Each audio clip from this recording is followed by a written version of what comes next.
Tá entrando aqui e se você não entrou ainda, acessa lá. Já tá, eu estou online aqui no evento agora. E aí, galera, tudo bem? Bom, o pessoal deve estar entrando na sala agora. Eu vou esperar mais alguns minutos antes de começar, né? A própria minha convidada, a Fabiana, deve estar acessando. Ela vai estar lá em Toronto. Eu moro em uma cidade chamada Regina, ou Regina, né? Eu estou falando aqui embaixo com o Facebook, aqui com o Webinar Jam, né? Então, do Facebook, eu vou desligar agora, mas acessa o link e já vou começar aqui. Então, eu moro aqui em Regina, no Canadá, numa província difícil de falar, é uma província chamada Saskatchewan. Saskatchewan, né? A Fabiana está entrando agora também. E a gente eu vou dividir a tela com ela aqui. Tudo bem, Fabi? Olá, tudo bem? Tudo bom, e você? Tudo bom. O áudio tá legal? Para mim tá, e o teu? Também. A imagem acho que tá legal também. E a Fabiana estava acabando de falar que você mora em Toronto, né? E eu moro aqui em Regina. O primeiro desafio para quem vem morar aqui em Regina é falar o nome da província, que é Saskatchewan. Saskatchewan. Eu até hoje não sei. Os primeiros meses eu falava... como eu falava?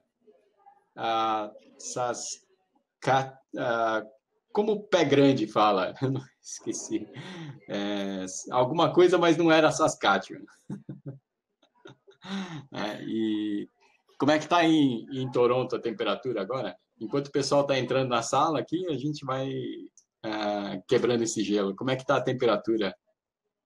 Hoje de ontem para hoje começou a esfriar um pouquinho e a gente teve mais neve, mas a gente continua ainda variando, né, entre menos alguma coisa e positivo. Então, o inverno aqui ainda não chegou. A gente tá Legal. tendo sorte. Aqui essa semana fez muito frio. Nesses 2 últimos dias, que foram os dias mais frios, acho que do inverno até agora, chegou a sensação térmica de menos 35 graus. Uau. Com bastante vento. Agora deu uma esquentada, eu acho que amanhã vai esquentar bem, deve chegar uns menos 5 graus, e depois espero que não tenha mais essa queda de temperatura aí como teve, né? Legal, o pessoal está entrando, estou vendo aqui que o Rodrigo já está na sala, né? Deve ter mais uma pessoa também e algumas outras que vão entrando agora, tá? Vamos lá, a gente ainda tem mais 4 minutos pelo meu relógio aqui, 3 minutinhos, né? Tem um delay do que a gente fala para o que as pessoas recebem, de alguns segundos. E vamos esperar mais alguns minutinhos para começar, né? Mas eu acho que, Fabiana, você já pode se apresentar, né? A Fabiana é especialista em mudança em recursos humanos, trabalhando em grandes companhias no Brasil, né, Fabiana? Isso. Bom, eu moro atualmente aqui em... Tá me ouvindo? Tá. Sim. Eu moro atualmente aqui em Toronto, mas eu construí a minha carreira antes de vir para o Canadá em recursos humanos. Eu moro aqui desde o ano passado e eu tenho me dedicado aqui a estudar sobre gestão de carreiras. Eu faço um curso num college aqui em Toronto. E tenho trabalhado ajudando brasileiros a se recolocar aqui no mercado canadense. Legal. Eu acho que uma característica de quem... Eles não falam Toronto, né? Como a gente fala. O pessoal fala Toronto. Toronto. Como se o T não existisse, né? Toronto. No começo... E aqui No começo eu estranhava, vem para o lugar errado. E eles não falam Regina também, eles falam Regina. Vamos lá, então. Acho que faltam 3 minutinhos para a gente começar, né? O pessoal está entrando na sala ainda, mas acho que a gente já pode ir falando sobre o assunto, né? Hoje a gente vai falar sobre exclusivamente resumê, e cover letter, né? Eu sei que aqui no Canadá o resumê seria o nosso currículo, mas aqui também tem currículo, né, Fabiana? A gente usa com muito mais frequência aqui no mercado canadense o resume, né? O resume e cover letter. Mas quem optar também em fazer um currículo standard também pode utilizar esse documento, né? Confeccionar, elaborar o documento. Mas a gente usa com certeza resume e cover letter. Os dois, né? Isso, é o que a gente mais usa aqui nesse processo de busca de uma colocação, né, no mercado. Maravilha. Então, a primeira pergunta que eu queria te fazer na sua opinião, quais são as principais diferenças entre um currículo brasileiro, que a gente está acostumado no Brasil, e um resume, né, como falam aqui, no Canadá? O que você percebe que tem de diferente entre um e o outro? Bom, tem algumas diferenças. Eu acho que são diferenças não só no resume, mas na forma como os processos seletivos são conduzidos aqui no Canadá, mas que se refletem também na elaboração do resume. Primeiro é que a gente compartilha bem menos informações pessoais no resume aqui no Canadá. Então, no Brasil é bem comum você colocar alguns dados pessoais, como o seu status civil, se você tem filhos e onde você mora, por exemplo, né? Isso normalmente faz parte lá do seu cabeçalho, do resume. Aqui a gente não compartilha durante o processo seletivo essas informações pessoais. E a gente não compartilha porque durante o processo seletivo isso realmente não é compartilhado, porque pode considerar... os canadenses têm uma questão aqui de atuar, né, com profissionais de múltiplas culturas, então, para evitar qualquer tipo de constrangimento ou mesmo discriminação, as informações pessoais são deixadas de lado no processo seletivo, e isso se reflete no currículo. Acho que a primeira grande assim, diferença que tem entre um país e outro. Então, de fato, se eu estou construindo o meu resumê e eu coloco que eu sou casado, coloco a minha idade e o meu endereço, você acha que isso pode atrapalhar? Vai soar estranho e vai ficar bem claro que você não está ainda tão inserido nesse mercado de trabalho aqui. Porque eles não vão nem te perguntar essas coisas durante o seu processo seletivo. Várias empresas têm determinações claras de não questionar esses itens. Então, eles nem estão preparados, eu acho, para receber essas informações. Uhum. Eu me lembro que na minha primeira entrevista que eu fiz aqui no Canadá, que foi no Red Lobster, né? Eu me lembro que eu não tinha essa informação e que eu acabei falando na entrevista que eu era casado e falei minha idade. E aí a pessoa entrevistadora, na época, que era a gerente lá, ela me disse, olha, você não está acostumado com isso, mas aqui a gente não fala que é casado, porque se por acaso eles não me selecionam por isso, por esse motivo, eu posso colocar eles na justiça, né? Acionar eles. Né? Exatamente. Aqui, só para vocês terem acho que uma ideia de como eles estão tratando essa questão, né? Hoje em dia, como tem muitos imigrantes de outras partes do mundo, eles já estão começando a trabalhar com aplicação de currículo sem nome, porque o nome da pessoa muitas vezes denuncia de qual é a origem, né? Qual é o país de origem dessa pessoa, desse imigrante. E para evitar qualquer tipo de discriminação contra determinados países, contra profissionais de determinados países, algumas empresas já estão adotando esse modelo de contratação, onde você submete o seu currículo, mas você não precisa identificar o seu nome. Mas, bom, deve ter um número, alguma coisa assim. Você ganha um número de candidato. Interessante. Super interessante. Para a gente, aqui no Canadá, principalmente em Toronto, que é uma região que tem pessoas do mundo todo, a gente tem muito essa questão do Oriente, Ocidente, né? Então a gente tem muitos trabalhadores aqui da China, da Índia e dos países ali do Middle East. Então esses profissionais que não têm nomes ocidentais, né? Talvez essa seja uma barreira para que eles alcancem a sua primeira colocação profissional. Então, algumas empresas mais evoluídas, mais conscientes, né, dessa questão assim de discriminação, já estão mais atentas e começando esse tipo de iniciativa por aqui.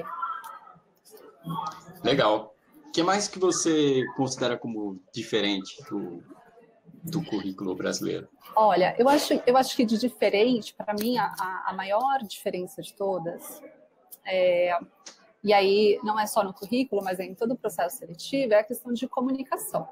Como as pessoas aqui no Canadá se comunicam e como nós, brasileiros, nos comunicamos.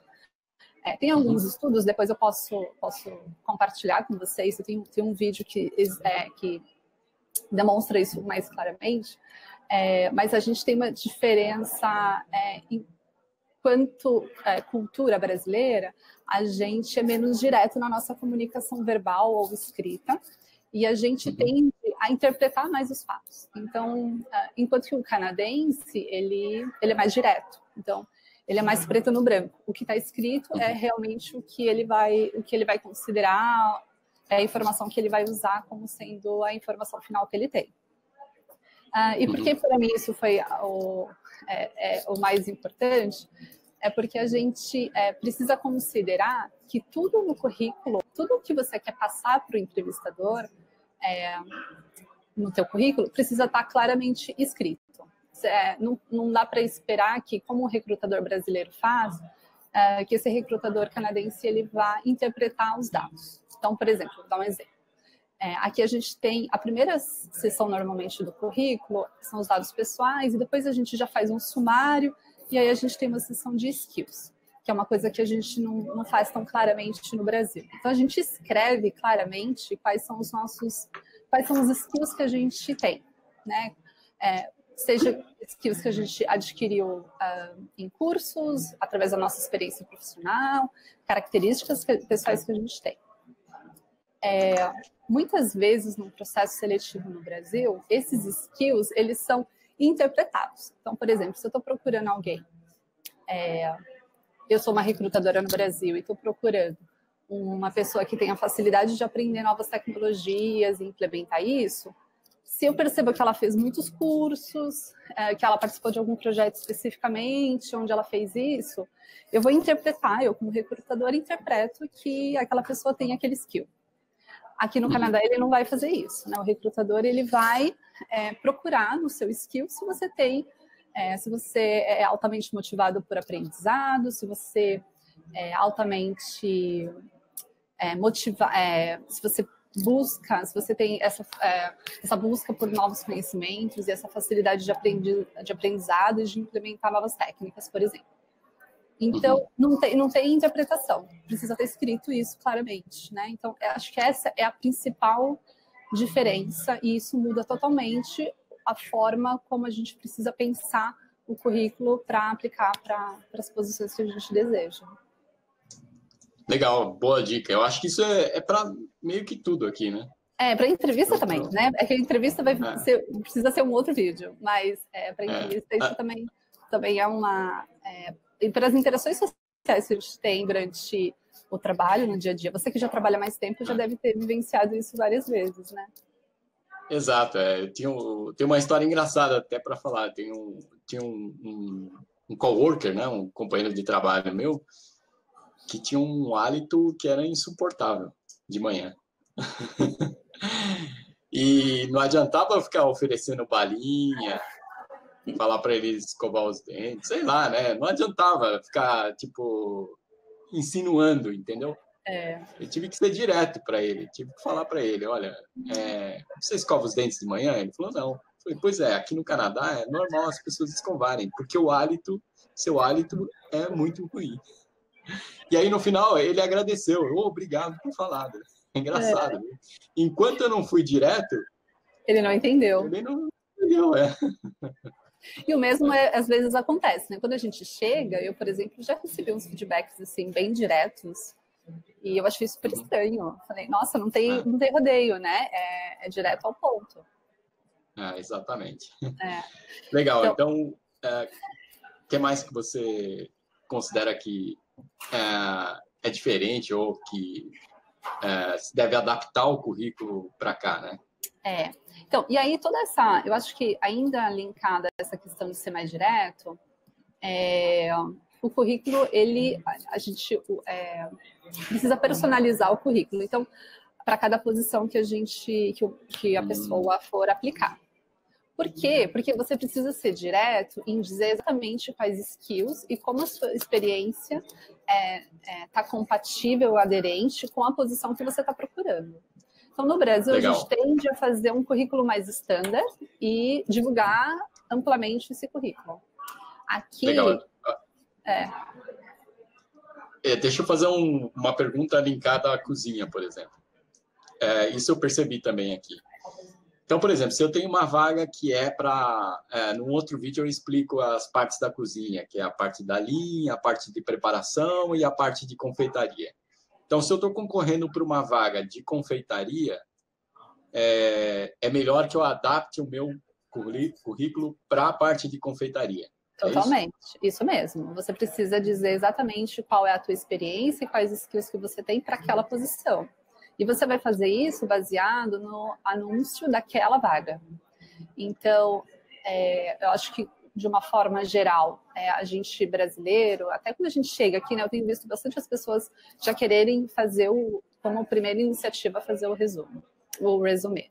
Mas, na verdade, a gente precisa entender primeiro o mercado de trabalho, como que são as posições aqui, né, da área que você vai atuar, e depois identificar. E não é nem só identificar, mas é coletar as informações nos anúncios de trabalho das vagas para fazer o match entre o teu currículo e esse anúncio. Ele precisa ser, a gente chama de currículo target. São esses Legal. currículos que têm maiores chances de serem considerados. É claro que quando você chega, por exemplo, alguém que está chegando, que está iniciando ainda aquele processo de estabelecer relacionamentos aqui, tá indo conversar com as pessoas. Dá para fazer um currículo standard, um currículo sem ainda ter uma posição-alvo específica, né, um anúncio que tenha sido publicado, mas provavelmente a pessoa vai olhar, pode até disparar isso internamente nas empresas, enfim, mas se ele te mandar, por exemplo, depois uma vaga, olha, surgiu uma vaga aqui, você pode aplicar, e você tem que fazer a adaptação do seu currículo para essa posição para aplicar. Legal, então seria mais ou menos, deixa eu ver se eu entendi. Quanto mais específico, melhor. Não, totalmente. E aí a gente tem uma questão que eu acho que tira o sono de muita gente que chega, que é a questão do ATS, que é o Application Tracking System.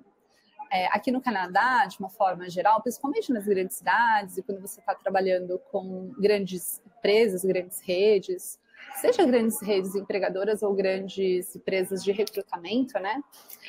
Os processos seletivos, essa fase, né, de receber, de anunciar as posições e receber os currículos, ela é automatizada.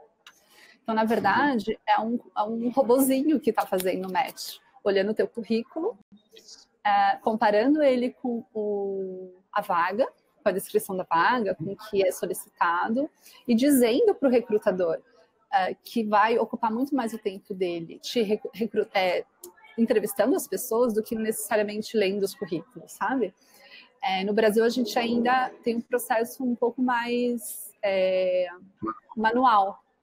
Então, né, você recebe aqui uma enxurrada de currículos e faz análise pessoalmente, o recrutador, né, normalmente. Legal, então essa é a próxima pergunta que eu ia te fazer. Me explica um pouco melhor esse sistema de match que tem aqui no Canadá. Tanto no Canadá quanto nos Estados Unidos, existem várias empresas de software que têm sistemas para fazer todo administração, né, dos processos seletivos. Então, o recrutador, ele não está gerenciando as vagas que ele está trabalhando manualmente, enfim, ele tem um aplicativo que faz isso.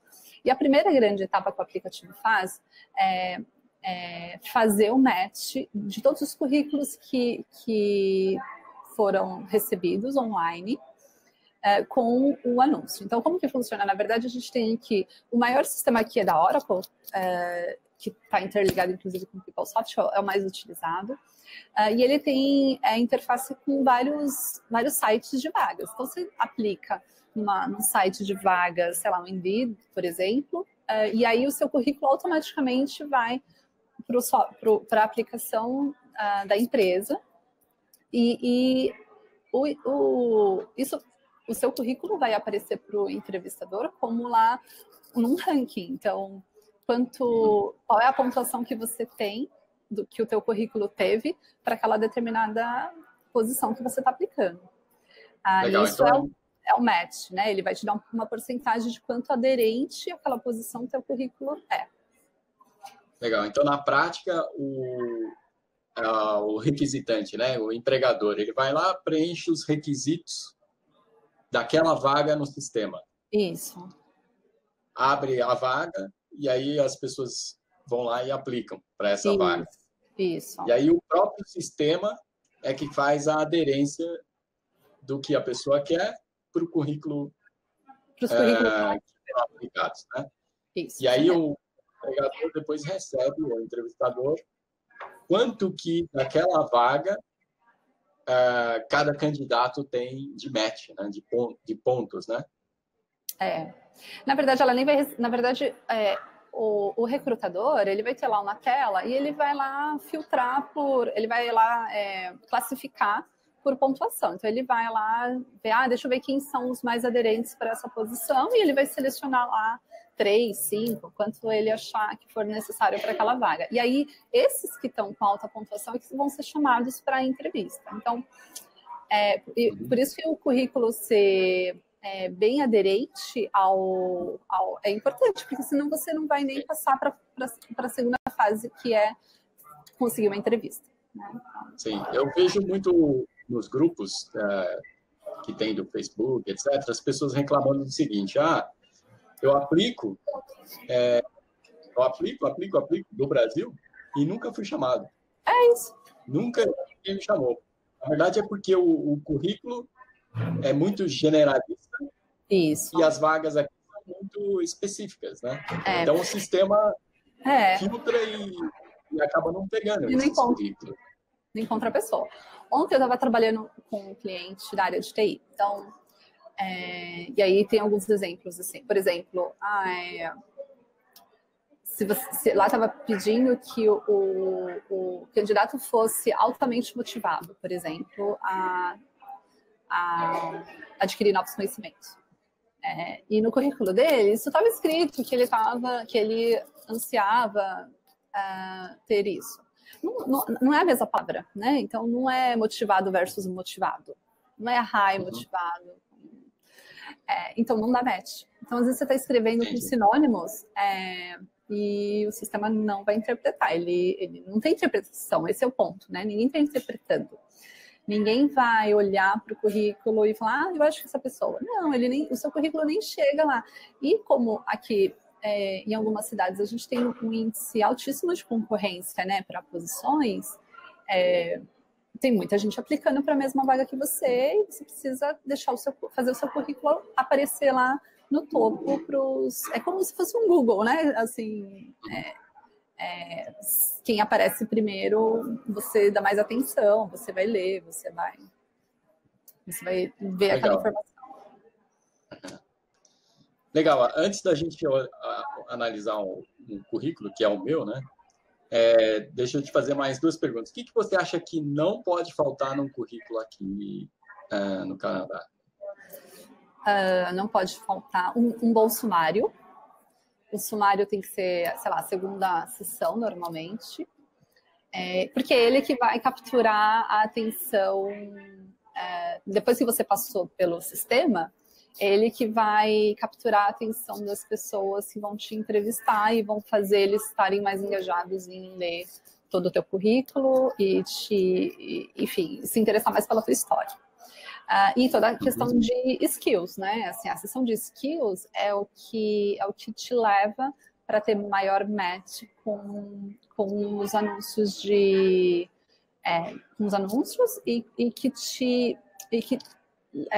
traz claramente a mensagem de quais competências você tem para aquela posição, por que você é qualificado para ela. Legal.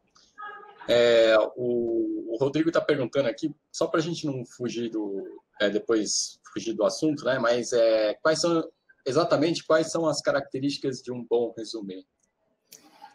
Eu acho um bom resumê, ele é claro, ele é objetivo, né? Diretamente para aquela posição que você está aplicando. Ele é sucinto, então mais de 2 páginas nem é recomendável, por mais experiência que você tenha. Então, deixa eu ver quantas páginas tem o meu aqui. Porque gera muita informação enfim, vai fazer... Como a comunicação deles é mais direta, para você preencher mais do que 2 páginas, ou você tem que ter realmente, assim, algumas posições mais técnicas, talvez você tenha muitos congressos, muitos projetos que você tenha desenvolvido. Mas para posições mais para o mundo assim, corporativo mesmo, 2 páginas é suficiente para você conseguir demonstrar o que você teve de experiência e mais a sua formação acadêmica e os seus skills, né? Então, eu acho que essa questão da comunicação clara, ser sucinto, né? Assim, ser bem objetivo, ser verdadeiro, porque tudo que você colocar no currículo, ele vai ser considerado como uma informação definitiva, uma informação final, e você depois vai ser avaliado pelo que você está dizendo que você sabe fazer. Uhum. Legal. Uma última pergunta antes da gente analisar o currículo e a cover letter. O que é a cover letter? Bom, a cover letter é uma carta, como se fosse uma carta de apresentação no Brasil. No Brasil a gente não usa tanto isso, né? Então mas é basicamente um documento onde você vai fazer um breve resumo de quem você é, por que você acha que você é um bom fit, um bom match para aquela posição que você está aplicando, e um agradecimento por a pessoa estar te dando essa oportunidade, enfim, de entrar em contato para aquele processo. Ela é um grande resumo do que você captou da empresa e da vaga, com um resumão assim, bem genérico. Não genérico, mas assim, é um resumo mesmo, né, de quem você é. É um parágrafo do quem sou eu. Legal, legal. E tem que ser uma por aplicação. Por vaga, né? Isso, por aplicação, né? Não adianta eu fazer uma cover letter padrão e mandar para todo mundo, né? Não. O que eu sugiro, eu acho, também assim, você não vai ficar escrevendo do zero tudo. Então, faz um currículo e uma cover letter padrão, e aí você vai adaptando para cada. Mas, por exemplo, quando você vai fazer a cover letter, você começa escrevendo, né, assim, endereçando ela para quem você está mandando. Então, se você está mandando eletronicamente, você vai escrever, tipo, prezado em inglês, né? Mas equipe de prezado recrutador, alguma coisa assim, da empresa tal. Então, e você precisa, e eu acho que na cover letter é a oportunidade que você vai ter de personalizar, de demonstrar o que você capturou da empresa e da vaga. Então, você precisa entrar no site da empresa, entender quais são os valores, dizer como você se relaciona com esses valores, ou com alguma característica que seja assim, de conhecimento geral, né, sobre aquela empresa. Essa é a oportunidade que você tem de fazer isso, porque você não vai fazer isso no currículo. No currículo você está falando sobre você. E a cover letter é a oportunidade de você fazer claramente o match entre você e a empresa de uma forma escrita. Uhum. Legal. Tem mais uma pergunta. Enquanto eu compartilho a minha tela, se você puder responder, tem mais uma pergunta que é quando falamos de skills, estamos falando de nossas habilidades como profissional, sua participação em cases de sucesso ou ambos? A gente está falando sobre as habilidades como profissional. Então, você vai explicar a sua participação em cases de sucesso, depois, se você quiser fazer durante lá durante você explicando, né, a sua experiência profissional, você pode falar sobre os seus achievements, sobre as coisas que você alcançou durante o período que você estava naquela empresa. O skill é essa combinação mesmo de o que eu sei fazer, né? Qual é a minha habilidade? Então, eu tenho bom relacionamento interpessoal, boa comunicação verbal, escrita, tenho facilidade para trabalhar em equipes, tenho uma facilidade para aprendizado. Isso são os skills, as competências. E aí, os skills, a gente pode colocar, a gente fala de soft e hard skills, né? Os soft são os comportamentais, os hard são os técnicos exigidos para cada posição. Então, se você é uma pessoa de cozinha, você vai, né, que está aplicando para uma posição na área de confeitaria ou como cozinheiro, enfim, é aí que você vai escrever o que você conhece, o que você tem de skill exatamente para essa posição. Legal, acho que tá dando para ver minha tela, né? Eu espero que não comece a travar, tá? Porque às vezes quando eu compartilho, ele começa a dar umas travadas, né? Mas então aqui, esse é meu currículo, né? Eu basicamente coloquei meu nome, a cidade que eu moro, SK é a abreviação de Saskatchewan, depois a S4T3E9 seria o CEP daqui, tá? Meu telefone embaixo e meu e-mail. Então, voltando lá na primeira análise, você acha que essas informações são suficientes ou é demais até? Não, eu acho que é suficiente e dá ela oferece para o entrevistador a possibilidade de te contatar, né, de diferentes formas e entender que cidade que você mora, enfim, né? É mais do que suficiente. Tá vendo que a gente não coloca mais nada pessoal além do que isso, além do telefone e e-mail, né? Legal, eu já vou aproveitar e vou ganhar uma consultoria aqui de graça da Fabiana na análise do meu currículo. É que esse currículo também ele é antigo, tá? Já mudei ele algumas vezes. Mas e depois eu coloquei aqui qual é a minha... É engraçado porque aqui já tem uma diferença, né? A gente fala de educação, né? E educação, se eu traduzisse no Brasil, se a pessoa é educada ou não, né? Se ela é respeitosa. Aqui, education tem a ver com o background do que você estudou, né? A formação acadêmica. Como é que a gente fala no Brasil? Eu até esqueci. Formação acadêmica. Formação acadêmica. Se eu traduzisse... Essa é uma pergunta. Se eu traduzisse aqui no meu currículo, se eu colocasse academic formation, você acha... Não é como a gente traduz diretamente para o inglês, né? A gente traduz como education, assim, qual é o seu background. Naquele sistema de match, eu já ia dançar, né?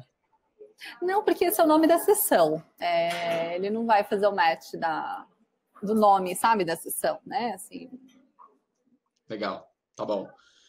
Depois eu coloquei aqui aonde eu estudei culinária aqui no Canadá.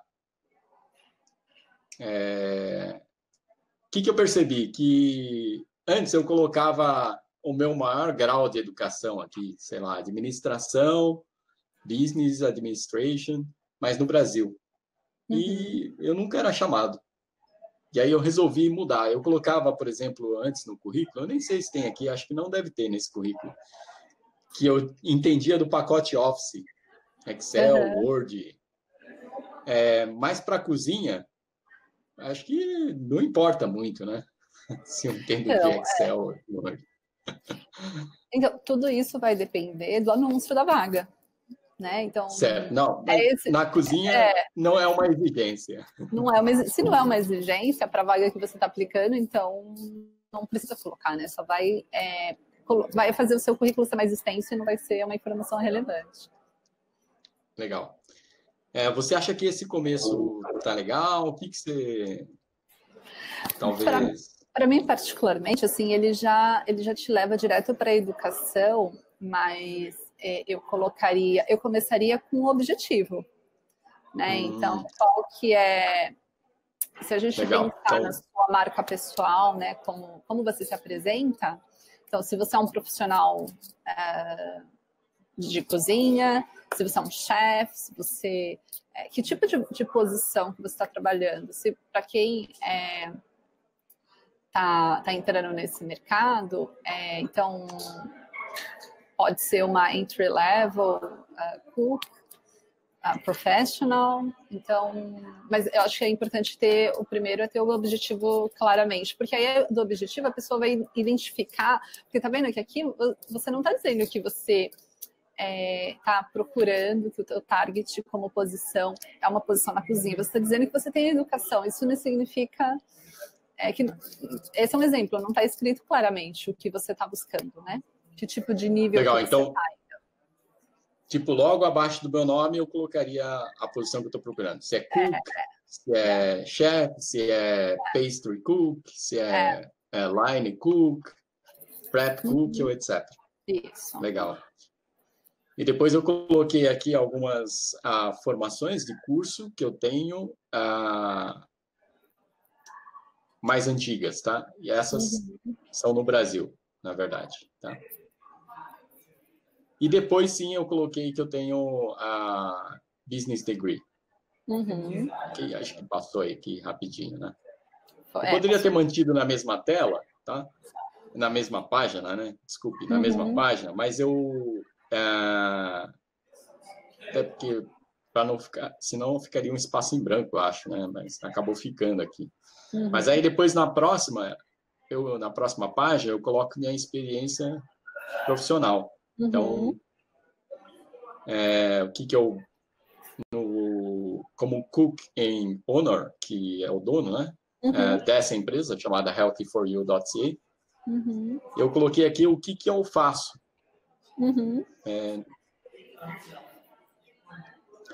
E a outra coisa que eu coloquei, 2007, current, que é até hoje. Tá certo, né? Tá certo, current, present. Mas eu acho que de uma forma geral, o que eu recomendaria é a gente mudar um pouco a ordem das sessões. Então, depois lá de colocar a tua principal posição, né? Como que você quer ser conhecido, né? Em qual posição você quer ser conhecido, precisa ter um summary, que é um resumo sobre você. Então,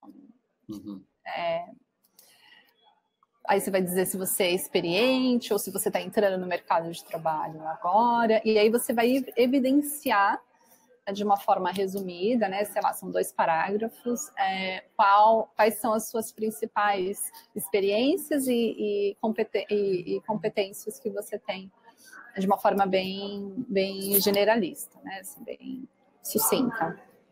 E aí é como se fosse um hook. Isso daí é só para, na verdade, fazer a pessoa falar, olha, essa pessoa é interessante, deixa eu ver o resto, porque o currículo ele precisa ser atrativo para que as pessoas tenham interesse, depois, né, dele passar pelo sistema de mestre, as pessoas terem interesse de lerem o seu currículo.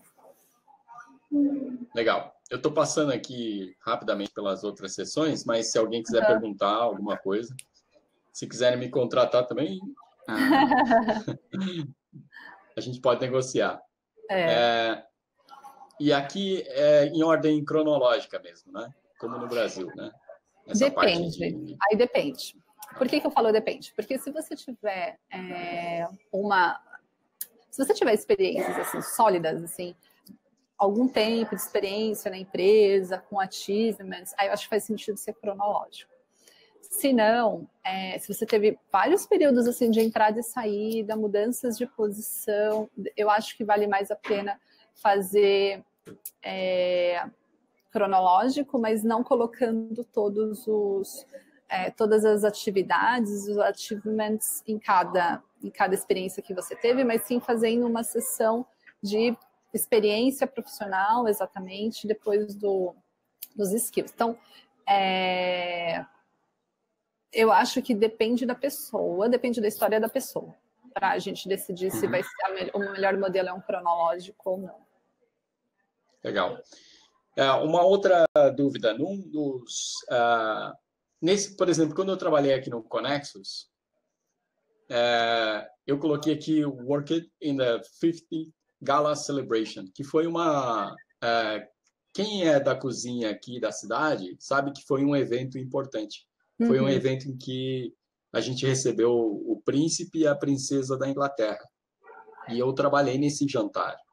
É legal colocar esse tipo de achievement ou de situação?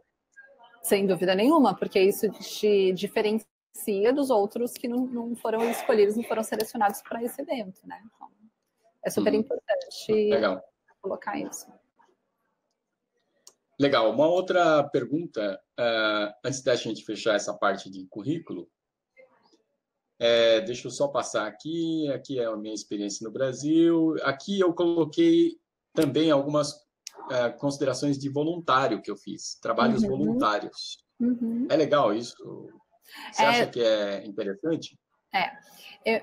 Uma das grandes dificuldades que os imigrantes, né, de uma forma geral aqui no Canadá enfrentam, é a ausência de experiência canadense. Então, existe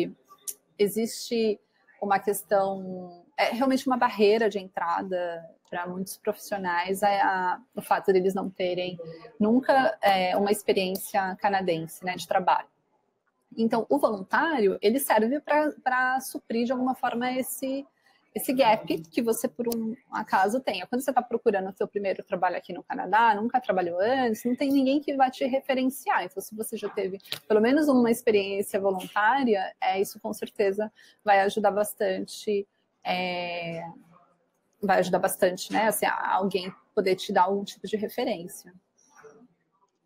Legal. E aí eu ligo com a outra pergunta, que é a última pergunta sobre currículo, que é a referência. É importante ter aqui, o que você acha? Que no Brasil eu não me lembro de colocar referência no meu currículo. Mas aqui em todos os currículos eu coloco referência. Aqui, o que é a referência? Aqui a referência é alguém que vai poder te referenciar profissionalmente, né? Então, é alguém que vai poder prover informações para o recrutador a seu respeito no âmbito profissional. Então, essa referência, para quem está aqui, pode ser normalmente a melhor referência que você pode dar é o seu ex-gestor, né? Ou o seu atual gestor, enfim, se você estiver ainda trabalhando. Por que isso? Porque ele é a pessoa que te contratou e que te avaliou, enfim, então, e que acompanha o seu trabalho no dia a dia.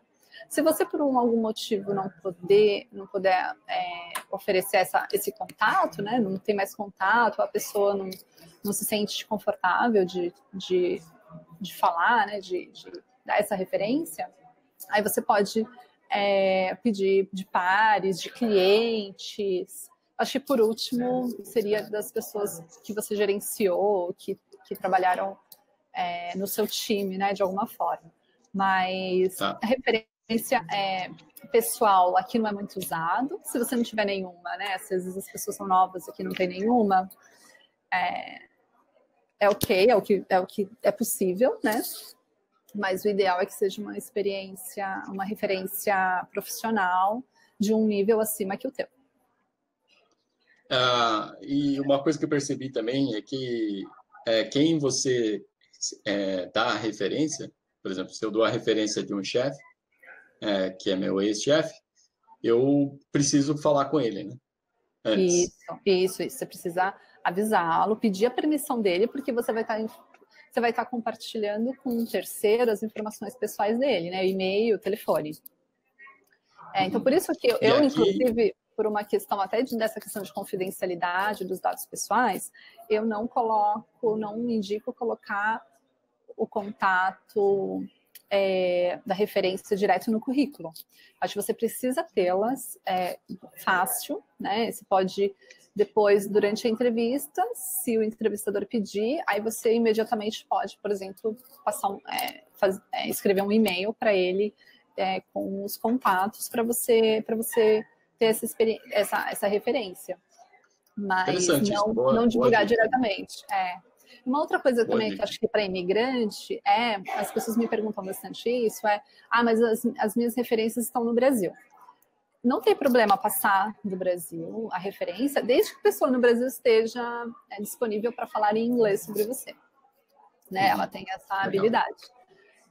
As pessoas, se para o entrevistador a referência for algo muito importante, e você der uma referência do Brasil, ele vai ligar e vai tentar contato para entender se ele estiver muito interessado em te contratar. Então, essa é uma dica legal para quem está no Brasil, né, assistindo no Brasil e está vindo para cá ou tem pretensão de vir para cá, já procura as referências, né? Uhum. Já deixa engatilhado aí as referências, né? Uhum. E eu não sei aí em Toronto, mas aqui as empresas ligam mesmo. Os restaurantes ligam para as referências, para saber assim, como é que é a pessoa, enfim, se ela trabalhou ou não trabalhou. Acho que aí também, né? Para você, eu acho que isso dá um pouco mais para a gente a dimensão do quão importante é ter a experiência canadense para eles, né? Então, eles valorizam bastante e à medida que você já teve essa experiência, eles vão realmente tentar confirmar e checar se tudo realmente foi bem. É bem comum. Legal. Tem duas perguntas, só para a gente não se perder enquanto eu abro minha cover letter. O que não pode faltar em um resumê para quem quer ingressar no mercado canadense? Tem algum skill importante que o canadense exalta de uma forma diferenciada?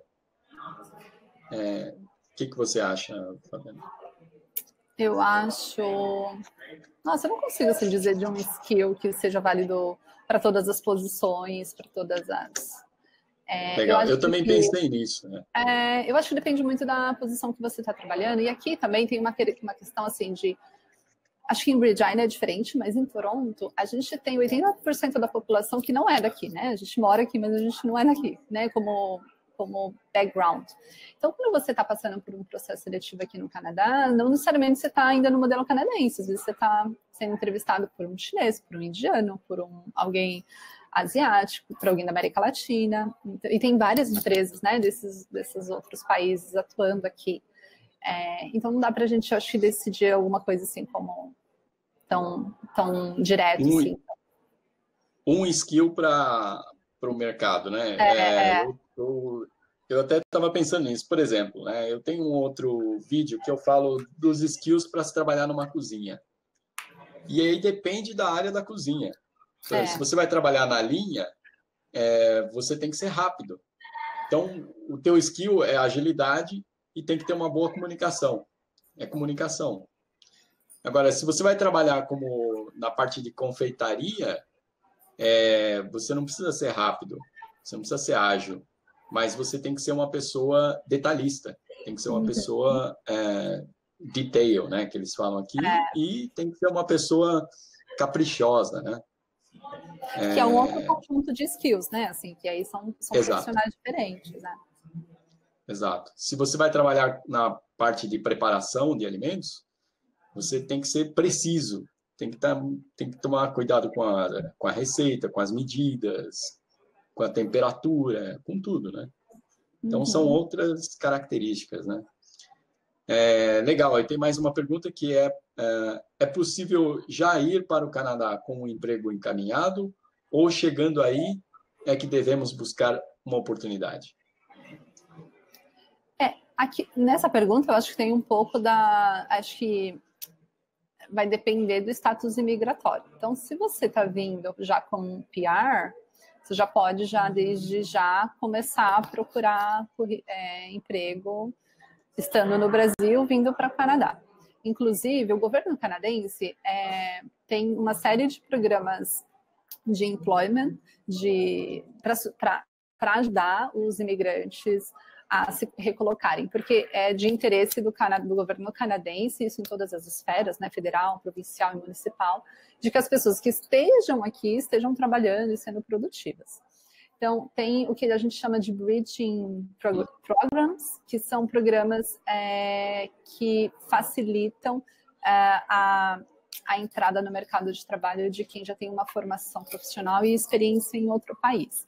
Esses programas, eles são executados, né, por agências de empregabilidade, varia de acordo com a área, cada agência tem um foco em uma área específica, e você normalmente recebe já começa a participar já estando no teu país de origem ainda do programa, fazendo treinamentos online. Quando você chega aqui, você tem uma série de workshops para construir o teu network e para você fazer o work search, né, para você começar efetivamente a preparar currículo e ser preparado para as entrevistas. Então, é super possível, desde que você tenha já essa autorização para vir trabalhar aqui. Se você não tem essa autorização ainda, você pode procurar o trabalho aí do Brasil, né, para trabalhar aqui, e talvez a empresa aceite fazer o processo de visto para você, né? Aceite te dar a documentação necessária para que o governo canadense te dê uma autorização de trabalho. Então, acho que essas são as duas formas de, estando no Brasil, conseguir pensar em já vir trabalhando aqui. Eu diria que a resposta para essa pergunta ela é bem complexa, né? Porque tem muitas vagas que elas não são divulgadas, né? Divulgadas para o mercado. Então, primeiro é divulgado dentro da empresa ou para as pessoas que você conhece. Então, por exemplo, em restaurante, né? Sei lá, o restaurante que eu trabalho tem uma vaga em aberto de cook. Antes deles jogarem para o mercado, eles divulgam internamente e para, sei lá, para os funcionários. Então, se eu conheço alguém, ou se eu conheço esse chefe, ou se eu conheço, eu vou saber dessa vaga antes do mercado. E aí eu me candidato, então, para essa vaga. Então, as chances de você conseguir um emprego aqui no Canadá são muito maiores do que fora. Porque você tem as conexões, né? Exatamente. Você fica sabendo da vaga antes dela ir para o mercado. E aí, quando eles não conseguem ninguém, não fiz uma divulgação interna, não consegui ninguém. Fiz uma divulgação para quem conhece a empresa, tal, não consegui ninguém. Aí eu vou para o mercado e divulgo a vaga no mercado. E acho que aí ainda tem um terceiro nível, assim. Aí você foi para o mercado de trabalho aqui, não conseguiu ninguém. Aí é que você vai divulgar no Job Bank para tentar trazer candidatos internacionais e aí sim fazer o processo de imigração para ele. Exatamente. Então, basicamente, o que eu percebo é que as melhores vagas, elas são preenchidas por quem já trabalha dentro da empresa ou por quem conhece alguém que trabalha naquela empresa.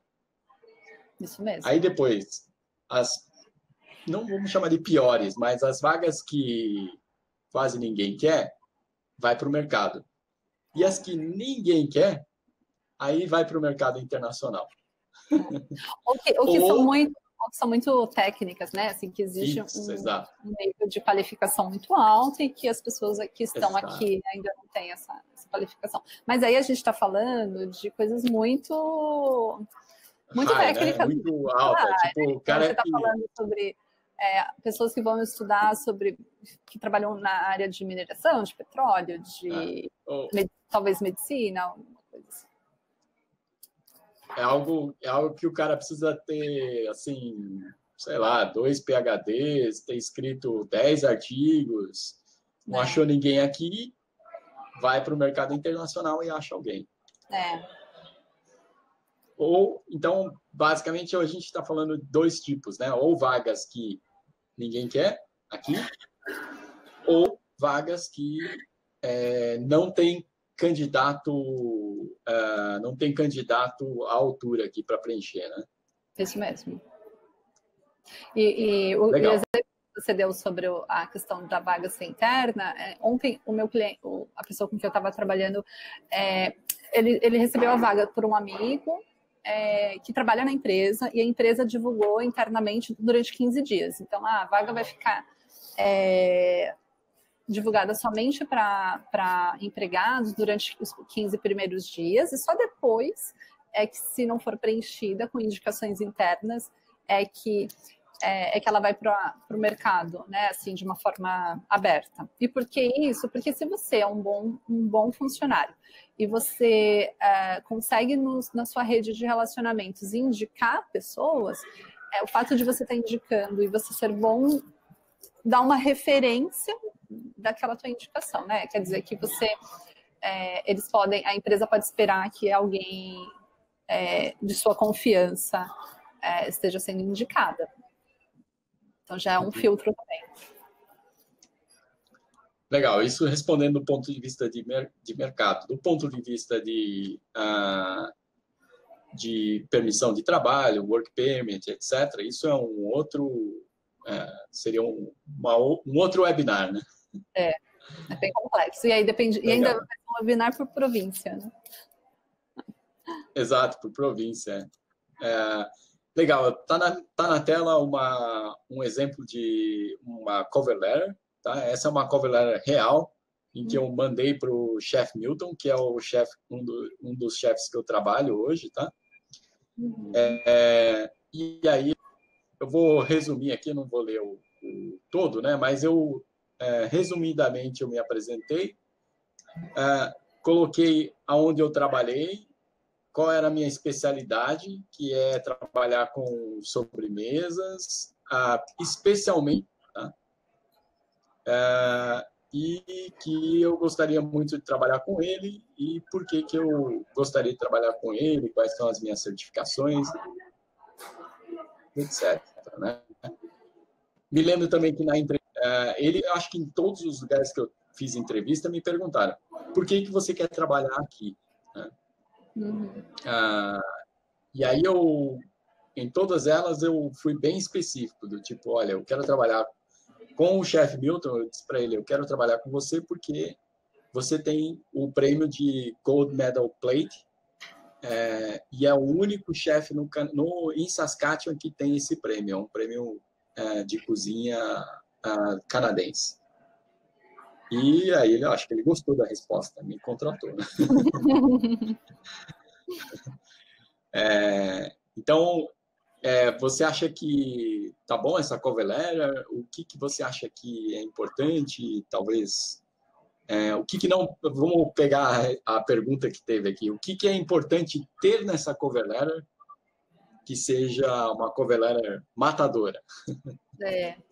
Eu acho que você abre a cover letter falando sobre quão excitado você, né? Quão ansioso você tá para ter essa oportunidade de se desenvolver com essa pessoa especificamente. Então, você já abre dizendo, tecendo elogios a ele indiretamente, né? Mas dizendo claramente qual que é o seu principal objetivo. Eu acho perfeito.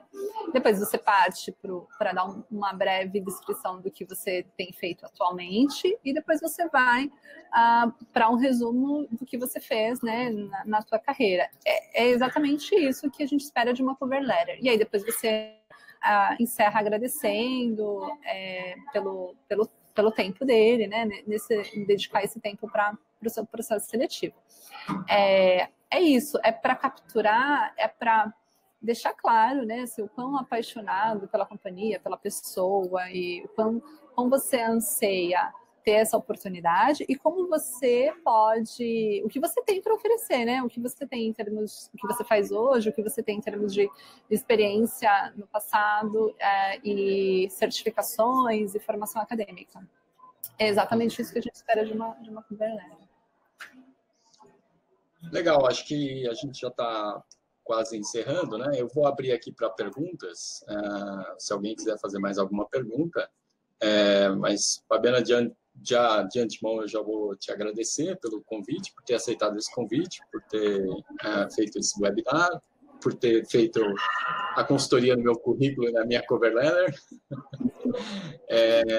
E você queria falar mais alguma coisa? Você quer falar um pouco do seu trabalho? Como é que... Eu tenho... se você quiser, fique à vontade. Eu tenho... Não, primeiro eu queria agradecer, né, pela oportunidade de estar aqui com você. Super, super importante para a gente conseguir compartilhar experiências e conhecimento, enfim, e entender, né, como que as pessoas que estão no Brasil, ou que estão mesmo que estão aqui, estão vendo esse mercado e esse processo. Eu vou deixar os meus contatos e alguns links, né, Maurício? A gente tinha falado sobre compartilhar também alguns links que sejam importantes, então eu vou compartilhar um link com uma plataforma que ajuda, que tem o layout para construir tanto o resume quanto a cover letter. Eu acho que isso ajuda bastante a você só preencher os dados, não ficar se preocupando com o layout. Tem uma das ferramentas que eu uso com os meus clientes, que é o JobScan, que é o sistema de match, onde você pode postar os anúncios de empregos e o seu currículo e fazer a comparação antes de fazer a aplicação final para a vaga. Isso é super importante, utilizar esse tipo de ferramenta, né, principalmente quando você está trabalhando aqui, aplicando para grandes empresas, enfim, que usam esse tipo de tecnologia também. A gente vai deixar os dois links para vocês. Eu vou mandar, na verdade... Desculpe, eu vou mandar, na verdade, por e-mail depois. Ótimo. Para todos os inscritos, né? Uhum. Mas esse último eu me interessei, eu até anotei aqui, ó, chama JobScan, é isso? JobScan, eu vou mandar o link, ele faz o scan do seu currículo e o scan da vaga e compara. E diz qual é a sua nota. E vai dar uma nota. Minha sugestão é sempre que você só aplique depois se você tiver alcançado pelo menos 80% de match, né? Para que você fique lá em cima na tela do recrutador. Uhum. Legal. Bom, alguma pergunta? Mais alguma pergunta? Pergunta da Maíra a gente respondeu, né? Já dá para mandar os currículos antes de estar aí, de fato? Dá. Você pode se candidatar e usa esse software, né, que eu vou passar depois o link por e-mail, né? E eu vou compartilhar, inclusive, os e-mails para poder mandar o contato dela também para vocês, se vocês quiserem contratá-la para uma consultoria, então, de resumê, da cover letter, e vamos esperar mais alguns minutos. A gente poderia até depois marcar um webinário só para falar sobre entrevista, né? Sobre a entrevista. Porque esse é mais complexo, né? Como é que você se prepara? Isso ela tem uma boa discussão, né? O que não deve falar, como é que você deve se vestir, etc. Né? Vamos lá. Talvez não tenha uma resposta exata, mas qual, segundo as experiências de vocês, se eu mudar para aí, qual o tempo médio para conseguir uma vaga? Digo, é fácil, médio ou difícil? Sei que depende muito do currículo e tudo, mas de maneira geral. Eu acho que, Fabiana, não sei a sua opinião, mas depende da área também, né? E eu acho que depende para a área de cozinha, eu vou falar pela minha experiência na cozinha, é fácil. Se você aplicar, no dia seguinte você está trabalhando.